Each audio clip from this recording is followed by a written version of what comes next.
December 25th, the most celebrated and anticipated date in the world. The one you grew up thinking was the original was never the official or documented day for this central event in human history. This is a massive historical fact that has simply been swept under the rug. You've been deceived for centuries by a strategy involving the ancient Roman Empire and rituals you can't even imagine. Behind the glittering gifts lies a monumental calendar manipulation that secured the power of a new doctrine over ancient pagan festivals. This wasn't a mistake. It was a brilliant political maneuver. Get ready, because after discovering the truth about how December 25th was chosen, you'll never look at Santa Claus or illuminated trees the same way again. The early followers and those responsible for recording this new belief simply didn't care about the date of birth. For them, what truly mattered were later events and the resurrection, but the mystery of this date has faded into obscurity. There is absolutely no mention of December 25th in the early records. If there was an attempt to calculate the exact date based on documents from the time, scholars ended up arriving at dates in March, April, or even September, far from the freezing cold of the end of the year. For the first 300 years, the few who attempted to mark the anniversary celebrated on completely random dates, without consensus or authority. The shock here is realizing that we accepted, without question, a 3-century-old temporal mystery. How is it possible that the event that changed history didn't have an official and reliable birth certificate? The answer is because it wasn't necessary until the political machine of the empire required it. History doesn't hide the date. It reveals that the date is, in fact, a strategically filled gap. It was only in Rome, around the year 336 AD, that this date, December 25th, appeared on the calendars in an organized and imposed way. Understandably, this happened more than 3 centuries after the central events, and the choice was neither mystical nor spiritual, but purely logistical and political. The powerful of the time were at a crossroads. This new doctrine was growing, but it couldn't compete with the enthusiasm and euphoria that gripped the Roman population every year at the end of December. The Roman Empire was addicted to end-of-year festivities, and trying to ban this celebration would be like trying to ban social media today. Impossible. The only solution, the strategists thought, was to create a bigger, more attractive brand event and plan it precisely on the day where the pagan festival was most intense and deep-rooted. They couldn't outdo the ancient celebrations, so they decided to simply steal the date and rename the festival. To understand the magnitude of this calendar coup, we need to consider the glorious chaos of Saturnalia. This was the Romans' favorite festival, lasting for days on end at the end of December, and was essentially an upside-down mess where social rules were turned upside down. Slaves became temporary masters, and there was an insane amount of gift-giving, all fueled by heavy drinking and unbridled merriment. Saturnalia was so powerful, so intrinsically linked to holiday culture, that it defied any attempt to replace it.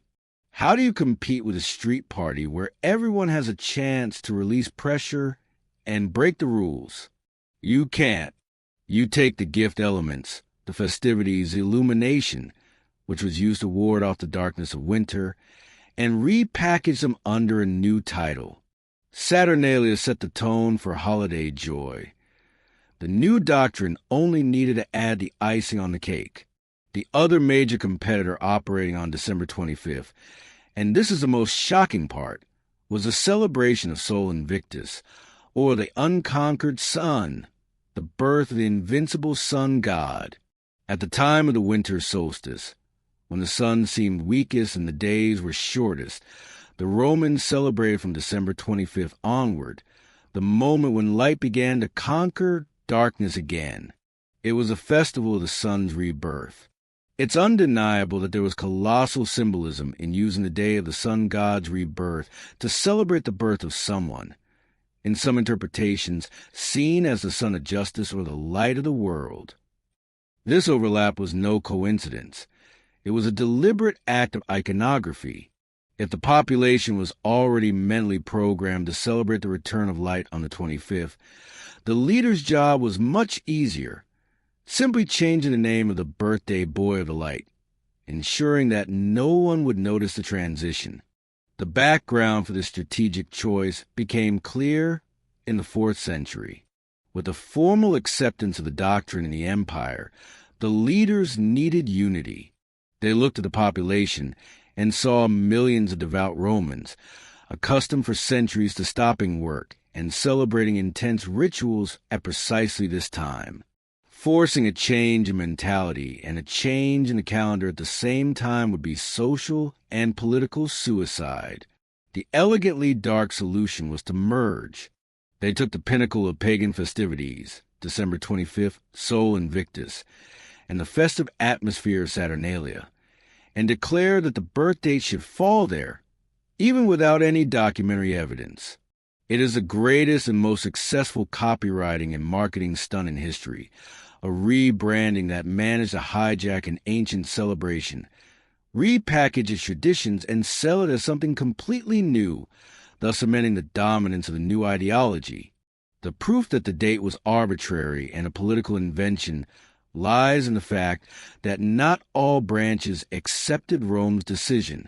If it had been a divinely inspired date, everyone would have adhered immediately, but that didn't happen. For example, in the eastern wing of the faith, in Mesopotamia and Armenia, they categorically rejected December 25th for centuries, preferring to maintain the celebration of Epiphany on January 6th. Epiphany was the event that truly mattered to them. This regional conflict over the date is not just a detail. It is the greatest evidence that the imposition of December 25th was not theological, but rather a cultural need for cohesion in an empire that needed to unify its subjects, absorbing paganism rather than trying to eliminate it. The end result of this consolidation strategy in Rome prevailed globally. And what happens to all the symbols we love? The green of the trees and the use of candles and lights to celebrate life in the middle of winter? Santa Claus, so reminiscent of European winterfolk, figures who gave gifts?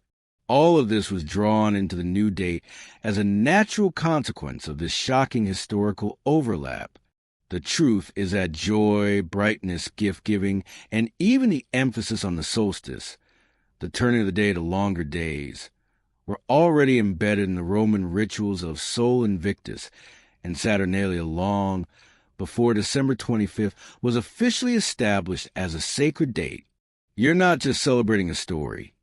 You're celebrating centuries of cultural amalgamation, a living testament to how traditions manage to survive, disguise themselves, and adapt, even when the name of the holiday changes drastically.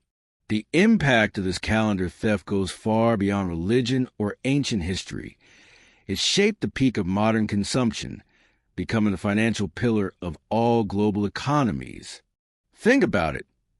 Powerful strategists over 1,600 years ago chose a specific date to ensure a smooth transition from the empire. Today, thanks to that single decision, trillions of dollars are injected into the economy annually. They create not only a celebration of faith, but the most important commercial event on the planet, all on top of a day that, according to the history of time, was reserved for pagan sun gods and unruly slave parties. This shows how power, logistics, and planning can create a reality so convincing that it can deceive generations and sustain the global capitalist cycle to this day. It's the ultimate marketing that has become history and tradition. So, the big question now is, how you feel knowing that the most important date of your year is actually a clever remnant, a date strategically chosen to absorb and replace pagan festivals from Rome? Does this revelation change the way you celebrate? Or does it just add a layer of curiosity to your celebration? I want you to share your opinion here in the comments right now. Have you heard this version of the story before? Or do you think this mystery should be discussed further? Let me know if you know of any other famous dates that may have been strategically moved or absorbed. Let's discuss in the comments.